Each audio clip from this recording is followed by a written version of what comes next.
Herkese merhaba arkadaşlar, kanalımıza hoş geldiniz. Mert Ramazan Demir'in doktor abisi sosyal medyada gündem oldu.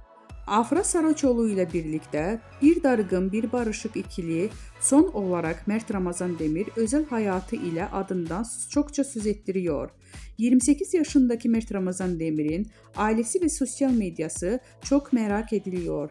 Demir'in doktor abisi ile Melik Demir ile paylaştığı kareler ilgi odağı oldu. Afra Saraçoğlu ile yaşadığı çalkantılı aşkla gündeme düşen Mert Ramazan Demir, özel hayatı kadar ailesi de merak konusu. Ünlü oyuncunun doktor abisi Melik Demir ile verdiği pozlar sosyal medyanın ilgi odağı oldu. Son dönemde en konuşulan çiftlerden biri olan ünlü oyuncuların dizi ile birlikte ilişkileri de bitti. Öte yandan başarılı oyuncu Mert Ramazan Demir'in Melik Demir dışında 3 erkek kardeşi daha bulunuyor.